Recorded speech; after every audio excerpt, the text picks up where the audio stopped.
On this episode of Ghost Hunters International, a desperate homeowner brings GHI to Holland for the first time. Since I have the house, everything going wrong, and I think the house will get rid of me.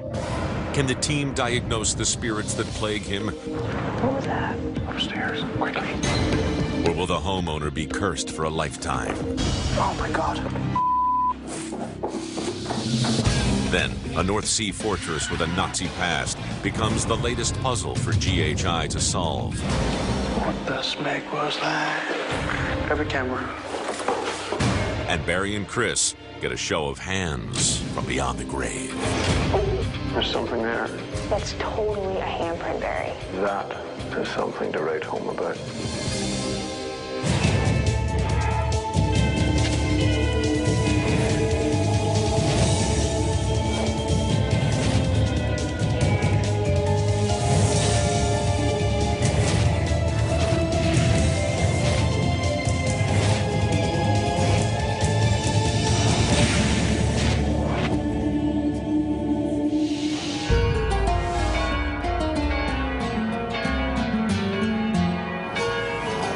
Okay, folks, welcome to Holland.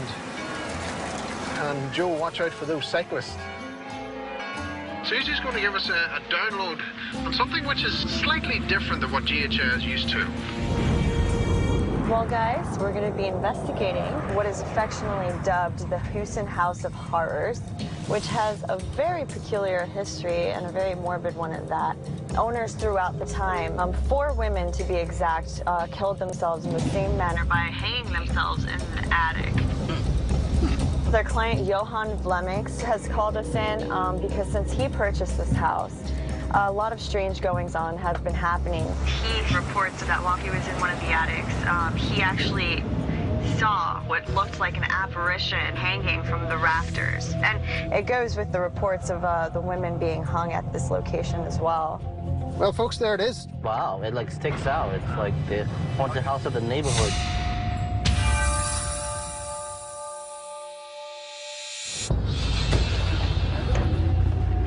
Hi. Hi, Johan. It's a great pleasure to meet you. Hi. Hi, Nice you were nice here. to meet you, I'm Chris. It's very nice you will help me.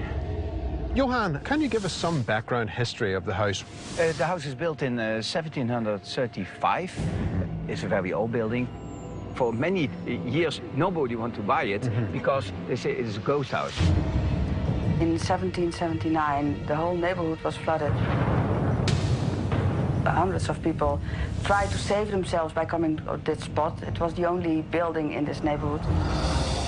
And they all drowned here at this location. Since I have the house, everything going wrong. I lost 517,000 euro in the business. Wow. I lost my girlfriend. I lost really everything since I have the house. And I think the house will get rid of me. Were the owners that you bought it from, did they have stories of just bad luck? The man what I buy the house from, it's also a mess in his life. My wife said, I'm not going to live there because this house is haunted. I feel the dirt, I feel the bad, I feel the devil. I said, you're crazy, and I don't believe in ghosts. That's all crap. But since that time, I believe in ghosts. So that's what's changed. And so my marriage is over now, so that's changed also. So I'm not allowed to see my kids, so that changed also. And this has all to do with the house, yeah. Yeah. This the main entrance. Many times, this lamp will shake, and not like a small one, but like this. Wow. I don't understand why. Why it's not normal. I think. It's certainly not. Not like this. This is the room with a very big light in the corner. I thought maybe there were lamps. I didn't see any lamps, but only in the corner, but like an old lamp. And how long did this last? 5 minutes, and then it's gone. This is a bedroom. Some strange thing happened here. You come into the room and wham! Like this. Wow. And then you shake it out. Yeah. Wow. Many times you hear people walking on the attic. And when you listen very good, You hear an old piano song, like someone is trying to play piano. I hear the piano, I hear the walking. I know for more than 100% it's true. This is the attic. At least 4 people hang themselves. And this rope, I take it many times. I take it off, put it in the basement, and then it's already back. 4 or 5 times it's back. It's very unusual. Me and my boyfriend stayed the night in the attic. I thought I heard a woman scream or yell like 3 or 4 times. It was kind of weird. Yeah, now you got a complete tour, and I really hope you can help me.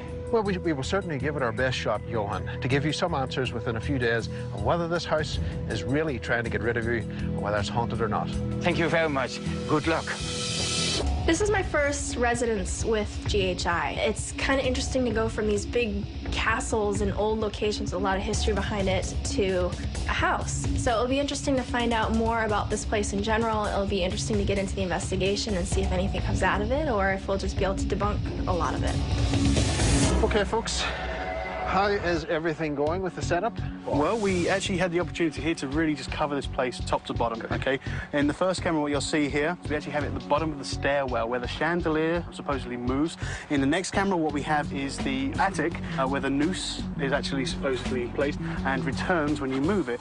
And talking about that, in the next camera, what we have is those wardrobe doors that slammed open. Yes. But we've also placed the noose.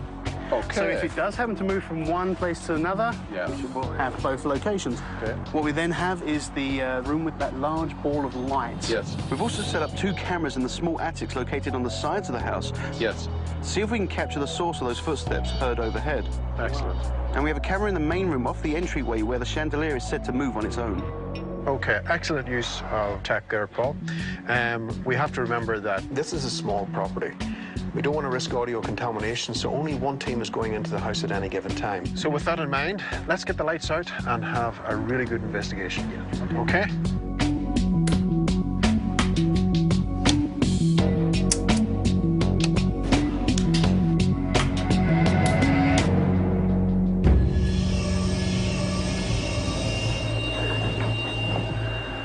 So this is the second floor bedroom. It doesn't look like the noose has moved any. Barry and I headed to the bedroom on the second floor, and in that room there was a couple of reports. One was that they could hear what sounded like piano music off in the distance, and they've also heard what sounds like people walking up in the attic. EVP session and piano stimulus in the second floor bedroom. We decided we would try to play the piano up there. We're hoping that by doing this in short bursts, we might get some sort of response back.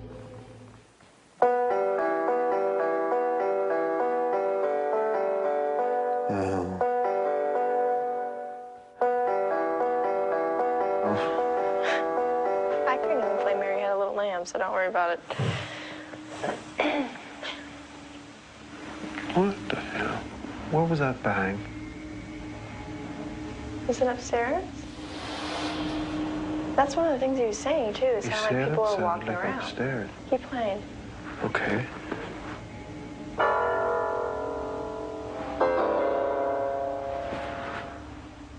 That was weird. What happened? I can't tell if I'm seeing movement at the end of the hall. I just did it there. While Barry was playing the piano, I thought I was seeing some sort of shadow play at the end of the hall. And it's very slight. That's why I can't tell if it's something or not. What was that? Upstairs, quickly.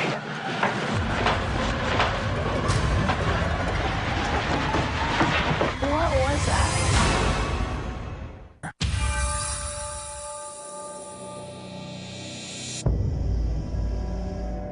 Let's see these playing skills. Chris and I set up an experiment into the second floor where we played a piano and wanted to see if there was going to be any stimulus from that. What was that? Upstairs, quickly.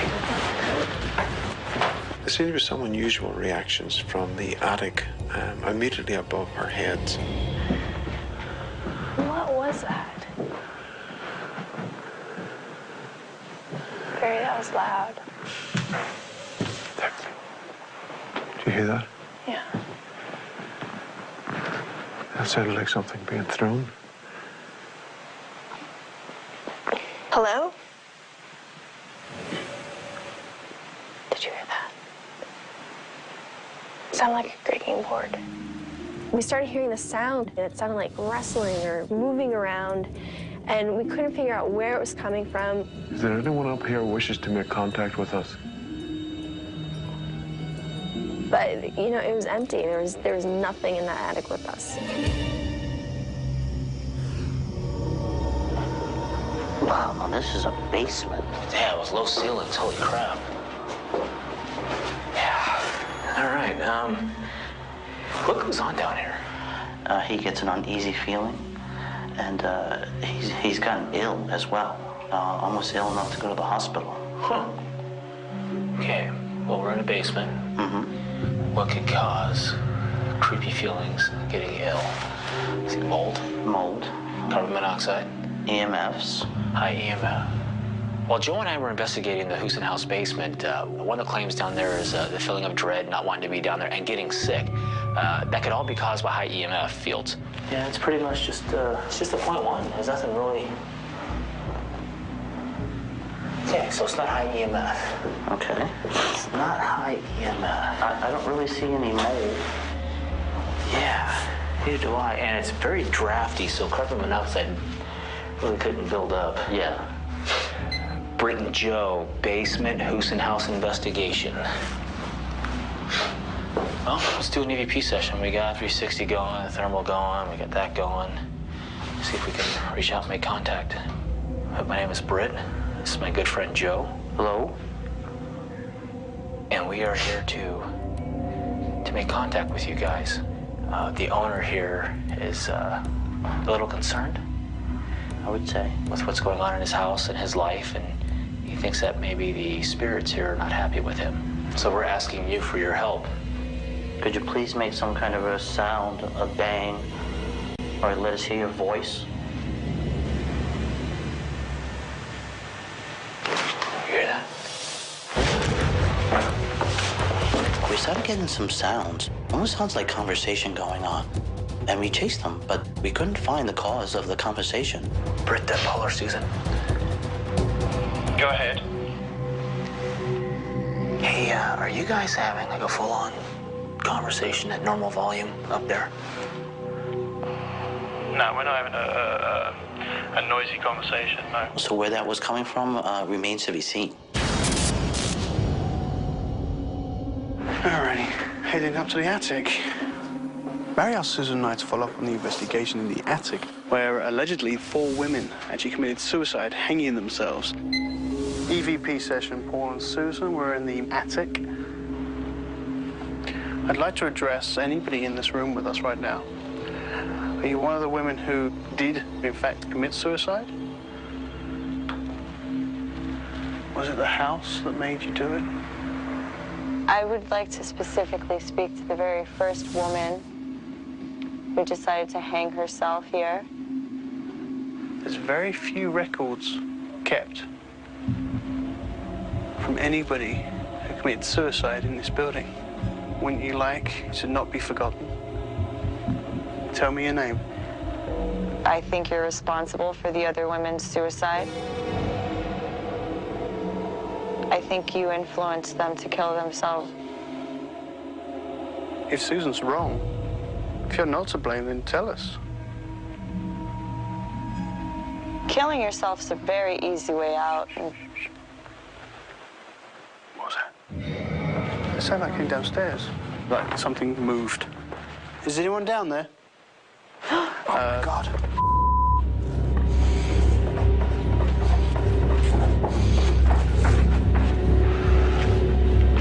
There's no one here.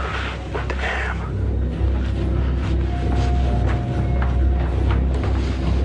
There's no one here. I heard somebody down in the next level, so immediately I took chase and found nobody there. I decided then to look on the next level down.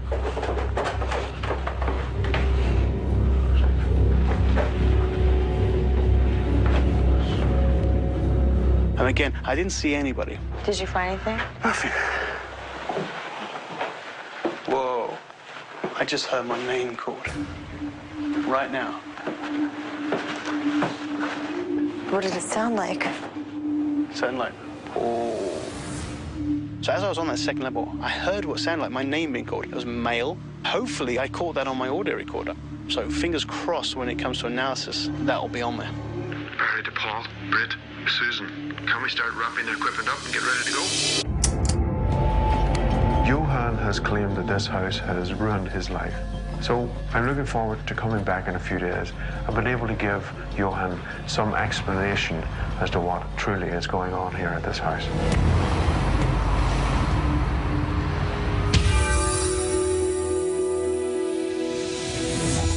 So we're just about to go into analysis for the Husen house, notoriously known as the most haunted house in the whole of Netherlands. Now, Johan, our client, he's literally suffering desperation here. A year he's been at this property, and his life has literally gone into turmoil. And I'm hoping that we're able to help him. Paul, guys, remember when we were investigating in the attic, and we both heard something coming from downstairs, and you went to go investigate? Oh, I remember that clearly. Right. All the sounds are caught very audibly. Let's see. That sounded like came downstairs. Is anyone down there? Oh, yeah. Click, click, click. What's odd is that Joe and I were hearing those same sounds, and we couldn't trace them down either. Yeah, you kept going outside to see who was around, and there was nobody else. Wow, I think that actually might be something which we'll take to Barry and see what he makes of it.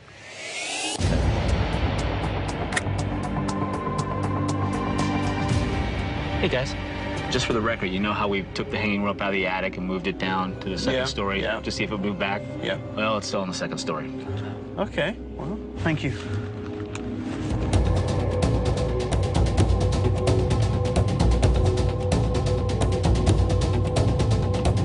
Hey, guys.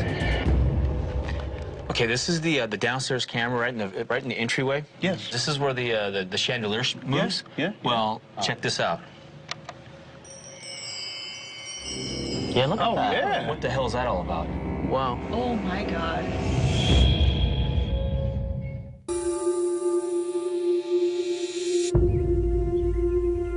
Johan, it is great to see you again. Nice to see you, Nice and to I'm see you so again. anxious what you have. During the process of gathering the data, some of the teams did have some unusual experiences. Barry and I were in the second floor bedroom. Because you had told us about this piano music, Barry brought this little piano setup, and after playing for a little while, we heard what sounded like a thump come from the attic. So we went back to playing to see if we could get it to happen again, and sure enough, we heard another thump, so we headed straight up there. Once we're up there, we heard this movement that was coming from right by me. Definitely caught us off guard, but we couldn't figure out where it was coming from. Okay, so now in this main hallway, you said you had the chandelier shake. We'll play the clip for you and see if you catch what we saw. Yeah.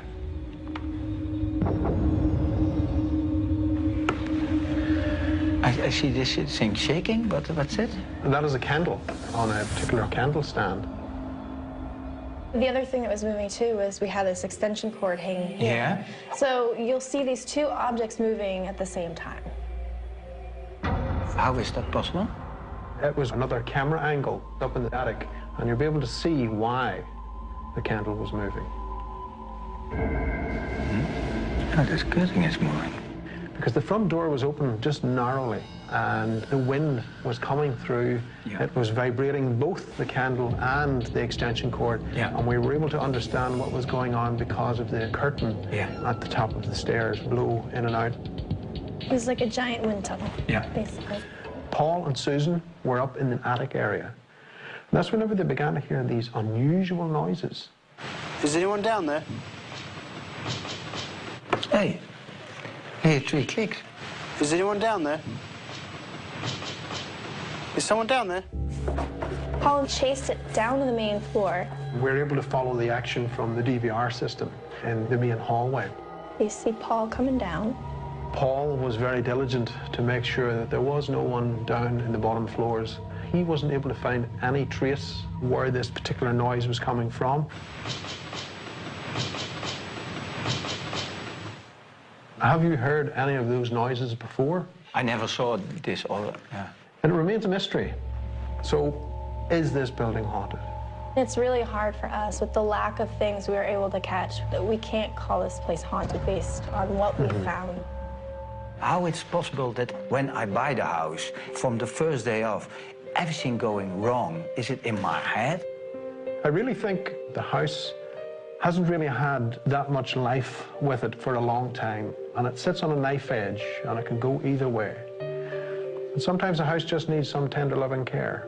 I think everybody has a streak of bad luck, you know, and it does happen, but you always bounce back. I think you've had enough bad luck. Yeah, and I'm happy you are here. Thank you. Thank you. Thank you so much for having us. Thank you. Thanks to GHI, I think different. I think now positive, and I think I can turn everything to a positive future. Well, there's one done, Miss Chrissy. Yeah, I mean, residential cases are a lot different than castles or forts. You know, they're a lot more personal. And for him to let us into a space like that, he was obviously concerned about living there. Well, let's get back, pick up the rest of GHI, and hit the road. Sounds good.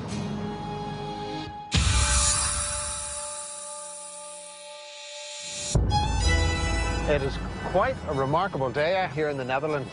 Beautiful. And of course we know that Britt had to go back home and finish some things off. But Scott, welcome back. It's good to see you again. I'm glad to be back, guys. I'm glad to investigate with everybody. This is my first time in Amsterdam, and I've never experienced anything like this, and I'm really looking forward to the case.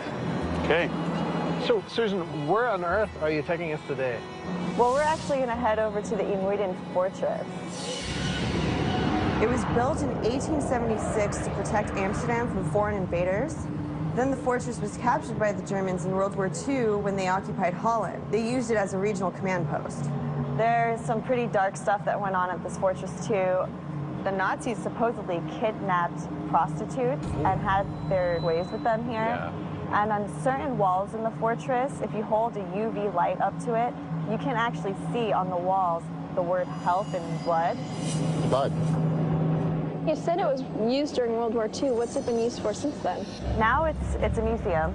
They have a lot of visitors coming in and out of the fortress, and they have been experiencing strange things. So it's more or less making sure that their guests are going to be safe and that they'll be able to give them some sort of explanations if something does happen. Exactly. It looks like the island's directly in front of us. Look at that place. Oh, yeah. That looks cool.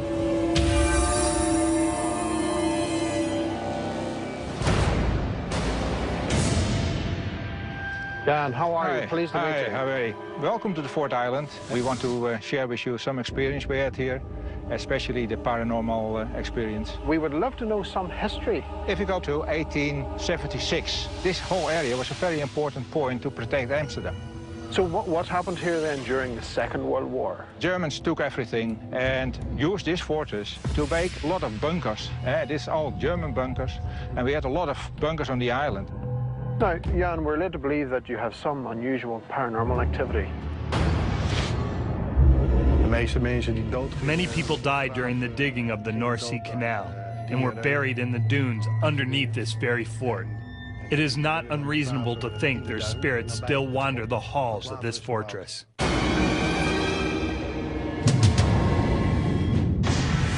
Here we are in the so-called pink room, because the entrance is painted pink. But we also call it this room because it gives associations with sex. This was the room for the prostitutes where they could give comfort to the Germans. There was something written on the wall, but you don't see it on the moment. But it was with black light, you could see it help. So what other type of paranormal phenomenon is reported here? Some people, especially women, are feeling uncomfortable, uneasiness, sometimes sick. And sometimes you feel that you are not alone. It's a very strange feeling, isn't it? Okay. So where should we go next? Yeah, let's go to the hallway now. Sure. This is the spot where we hear the dog howling. We don't have a dog here. Right. And sometimes the door slams. I see that the doors are on magnetic catches. Yeah, of course. If you cut the power to the magnets, then the door slams back. Yes. Because it only happens when there is a fire alarm. I was in a large corridor and the doors slammed in front of me and the door slammed in back of me. So actually it was locked in that corridor. There was no wind. The door couldn't fall shut by itself.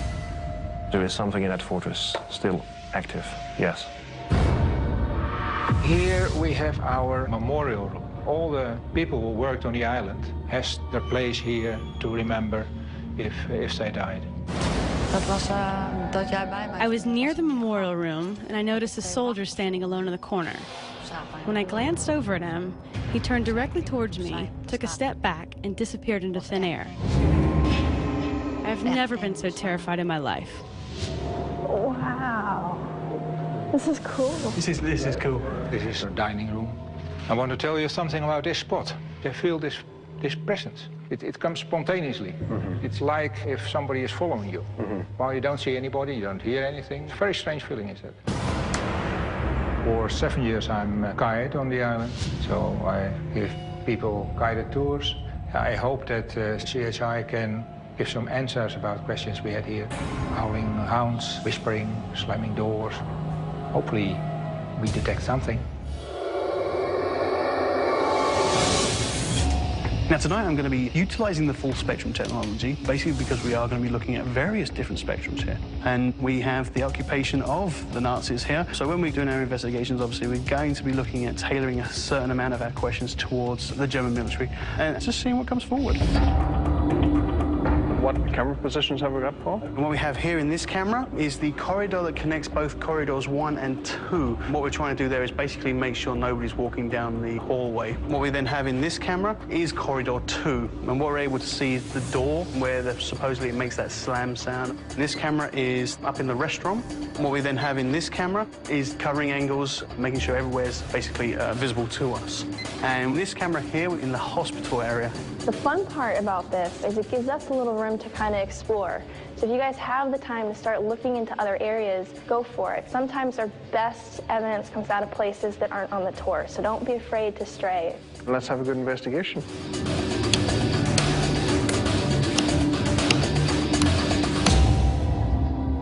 EVP session, Chris and Barry in the museum.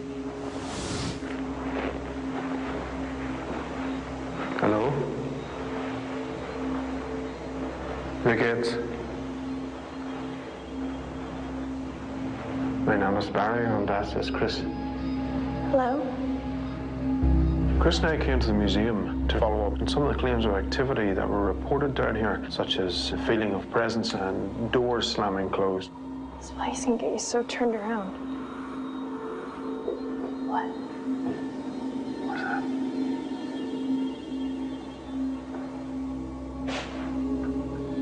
What's that? I don't know.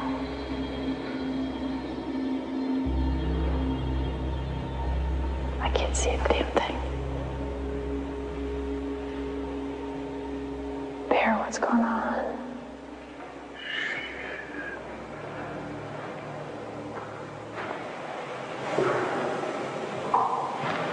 Barry? Yeah?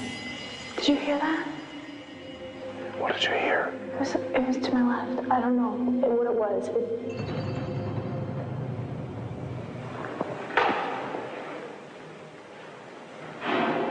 Where in the hell is that coming from? Is somebody on our floor? Oh. Shh. Holy crap, man.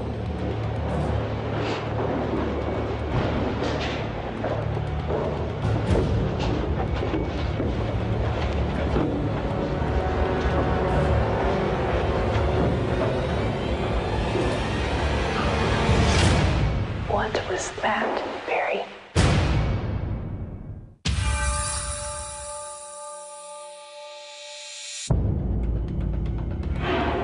Where in the hell is that coming from? Is somebody on our floor?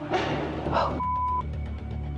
Barry and I were investigating the part of the fort that is the museum. We just kept hearing these sounds. We couldn't figure out where they were coming from, so we kept following them to the direction we were hearing them. What was that, Barry? It almost looked like something poked around the corner. To me, it looked like a shadow of fingers going inside. I was able to see the individual digits as Like somebody was gonna grab it or something. inside. I don't know what I saw, but it threw me off guard. It definitely startled me. And it just happens that he had actually seen something reach out of the room, the window, at the same time. So we headed into the room where we saw this thing go. Where the hell are we? I have no idea. If you're the one responsible for bringing us here, for attracting us to this location, can you please make a distinctive noise? Wo ist Ihr Name, bitte?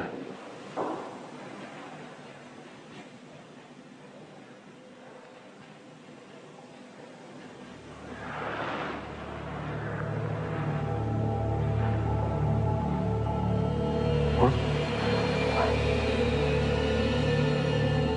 I thought I was seeing things there for a second.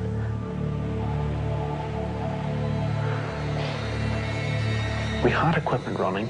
I'm not quite sure what's going to come out of this, but there seemed to be something getting our attention to go into the room on the right of the museum. It's a very, very plain room. I'm not sure what it was ever used for, but something is trying to get our attention for that room.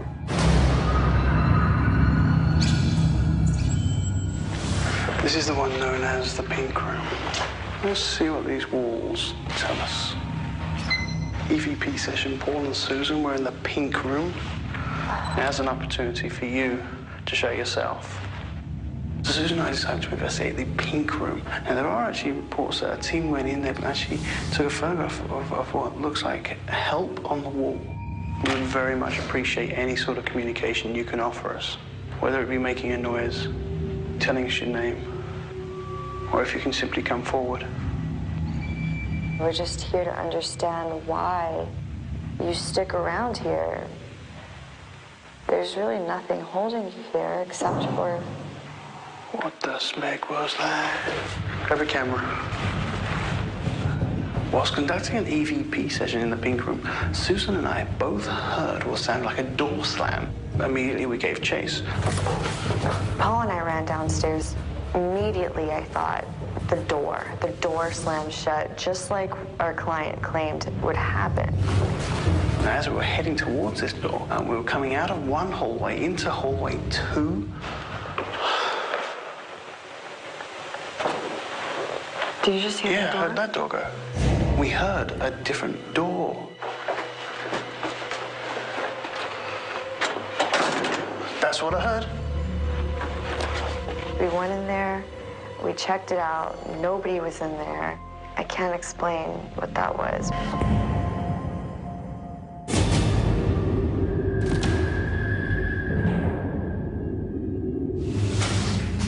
This is it.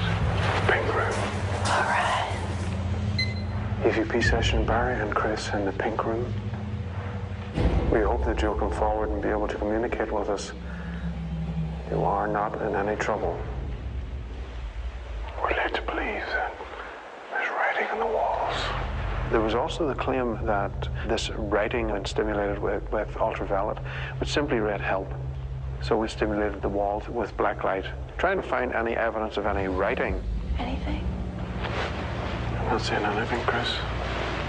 Do we have more black lights? Not as strong as what I have. Oh, there's something there. Oh, wow.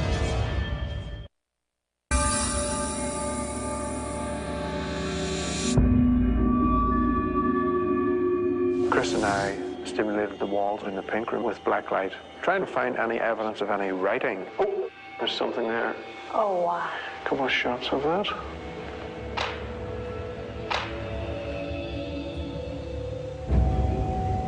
A handprint. It's totally a handprint, Barry. That is something to write home about. Yeah, you can definitely see it. All fingers, all the thumb, everything. It was actually a handprint. It kind of got us both excited. This is crazy. I don't get this, Barry. Why a handprint that you can only see with the black light? It's possible that it could have been maybe some type of chemical on the person's hands.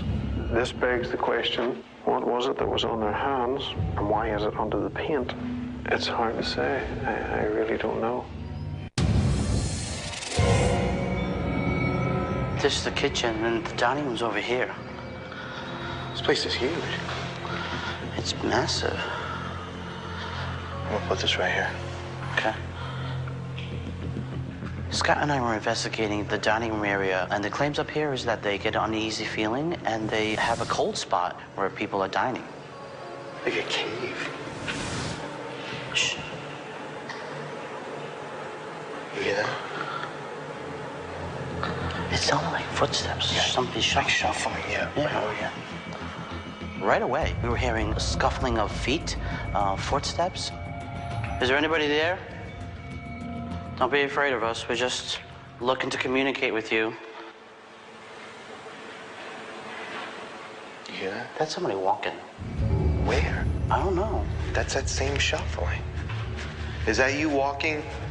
If that is, please make this device go up or down. Come to the blue light and speak into that little box. You hearing that? I am.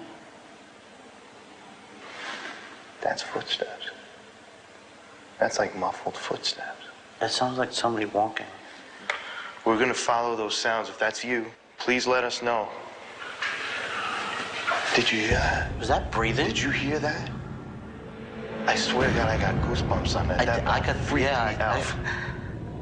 Did you hear that? I heard that. While we were investigating, we both heard what sounded like a breath. It was very heavy, and it startled us. Are you still with us? There's no one down there. It was pretty crazy. I'm excited to see if we actually caught that. That'd be really great to bring to the client, to give him some answers that he's looking for. Okay, folks, let's get those lights on and get everything wrapped up. It has been an amazing investigation for the entire team here at the fort. A lot of personal experiences, a lot of things that we were hearing, and of course we were continually trying to track down. I really am interested to see where this is going to lead to during the analysis.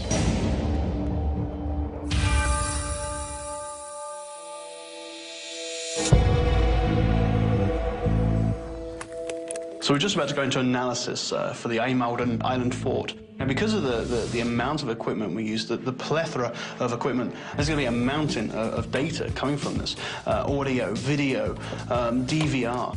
And hopefully we're going to be able to come up with some sort of answers as to what is going on for Jan and the guests of the Amsterdamned Island Fort. Hey, guys. I think I caught a voice. It's Barry and Chris were in the museum. Right. And if you listen to this, I don't think it's Barry's voice. If you guys want to hear it, and let me know what you think. Is that cool? Sure. Yeah. You hear that? Yeah. You hear that? Personally, I don't think that's English. No, it doesn't sound like... It sounds like it's two words. There's definitely a male voice, that's for sure. I think that's going to be a good one to take to Jan and see what he can make of it. Good spot. Let's see what else we can find. Cool.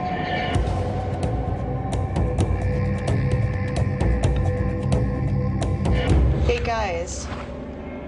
Remember when we were investigating in the pink room and we heard the door slam shut and we went running after it to see what made that noise? Well, I was actually going through the DVR footage and I cannot see anybody at all in the hallways, so I have no idea what made that sound. So let's crack on and see what we can find. Okay.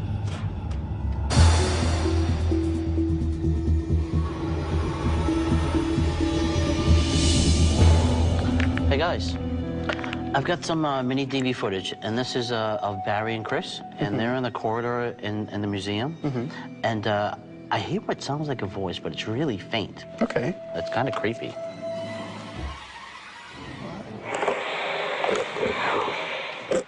Oh my God. Whoa. That is weird.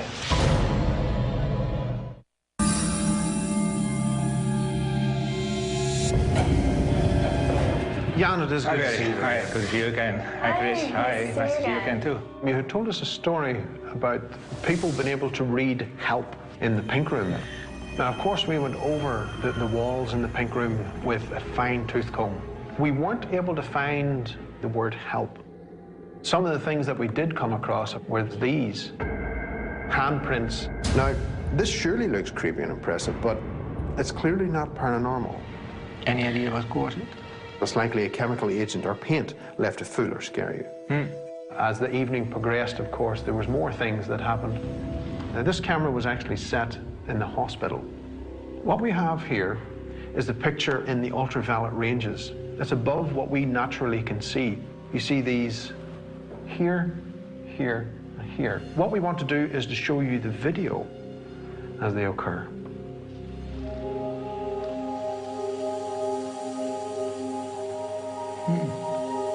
Wow. Whatever these energy formations are, they're self-illuminating. They're presenting their own light in the ultraviolet spectrum. Very strange, but considering what else was happening in the building, it doesn't come as a surprise. Chris and I were working in the museum. We entered one of the rooms. I heard a voice call out. We were able to record that voice.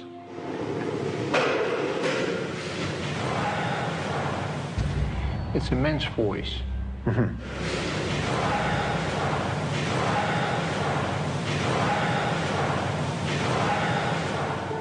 It seems that it's a rechtsom. Rechtsom? Yeah, that means to go to the right. Do you remember your position? I do actually, because Was he on the right? I was moving to the right. Wow. Well, that's certainly one for the books that we will have to share with the team going back. Barry and I, we were up in the museum for quite a while, and we started hearing noises come from all different directions. We caught something on our audio. Now, as we're just setting the camera down, you'll get this whisper of a word that comes in. What does it sound like to you? I help. Yeah. Really, I'm happy that I see this. Of course. This is no imagination, it is real. Yeah. Good. So this one is probably my favorite one out of everything that we've got. It's actually Paul and Susan. They're investigating in one of the tunnels. Give a listen for this little voice. It'll just kind of pop in for a second.